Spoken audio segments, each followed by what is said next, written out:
Kofi Kingston has won the WWE World Heavyweight Championship. This is a monumental moment for all sports entertainment fans, especially those of us of color. We've been waiting for this moment for a long time.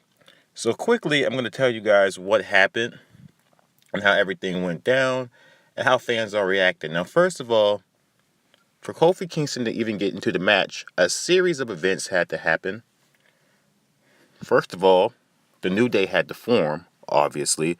Kofi Kingston was kind of floundering in the Intercontinental title scene on the Raw about 5 years ago. A lot of people forget Big E was actually the champion. He beat Curtis Axel, and then Big E ended up losing the championship. Then Kofi Kingston and Big E had a quick little rivalry, but it really wasn't going anywhere. Then all of a sudden, Xavier Woods appeared in the ring wearing a Brother Love white suit with a red shirt and just looking crazy. And he basically told them, we got to do better to get ahead. And from that point on, New Day was off air for about 2 years. People forget that part too. New Day was actually off of television for over a year after they formed the group.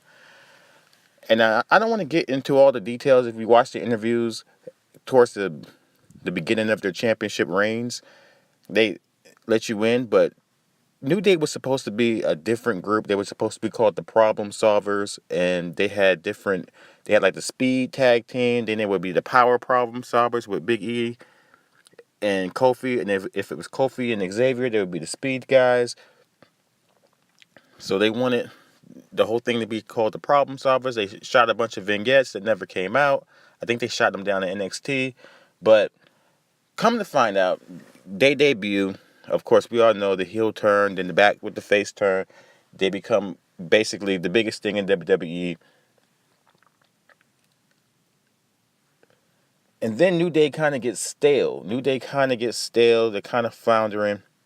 They go over to SmackDown. They have a great back and forth with the Usos for about 6 months to a year. And then it's like, what's there left to do? You know, they could go against the bar a bunch of times, but there's really nothing to do.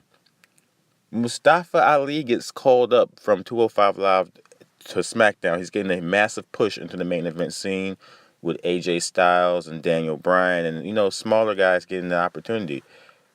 What happens? Mustafa Ali gets in the match with Randy Orton. Randy Orton kicks him in the orbital bone for real. He breaks his eye. Kofi Kingston is called up as the replacement into the Elimination Chamber, and the fans just go wild. Kofi Kingston shows off in that match, just pulls everything out his toolbox, shows why he's one of the best athletes in the WWE today. And then come to find out, WWE is not gung-ho on pushing him for the championship, but the fans just would not let it happen. The Kofi chants got bigger every week. And ultimately what happens is Kofi gets his chance at Fastlane. He loses. And then Vince McMahon is inserted into the storyline. And I was texting a friend about this. I said it's a good sign that Vince is in the storyline because, as we know, when Vince is in the storyline, the heel almost always loses. The face almost always wins when Vince is involved. So Vince got involved. It was great. Even though Kofi kept losing on SmackDown, I knew that when Vince was involved, he was eventually going to win. And at WrestleMania, they gave us the moment. Kofi Kingston wins pretty much clean in the middle of the ring. Not a lot of funny business going on. Just shows that you could be a champion. Anybody could be the champion. And in the 67-year history of WWE, this is the first African person to win the championship and basically the first identifiably black man, I would say. Because The Rock, he's, biracial, but The Rock doesn't identify as black. And if The Rock comes into a room, it's kind of ambiguous as to who he is. He kind of doesn't really celebrate his heritage as much on his African-American side. So a lot of black people have canceled The Rock for that. I won't cancel The Rock for that, but it is what it is. Kofi is our guy, though. I love The Rock, but Kofi is number one.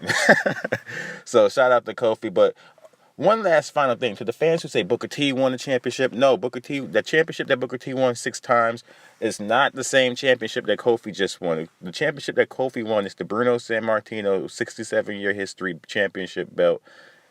The one that Booker T won is the NWA WCW big gold belt that Eric Bischoff pulled out the briefcase and gave to Triple H and basically killed all the history with. Those are two different championships. The one that Booker T and Mark Henry won is not the same one that Kofi won. Kofi won the one with all the history and all the lineage, the same one that Jinder won, the same one that Del Rio won, the same one that Rey Mysterio won for about an hour. So this is the championship, the number one of one, the WWE title, the one with the long history. That's the one that Kofi won, and Kofi now stands at the top as the only black man to ever hold that championship. Couldn't go no better. Congratulations to Kofi. Congratulations to New Day. Congratulations to Xavier Woods, who said it was his career goal to make this happen.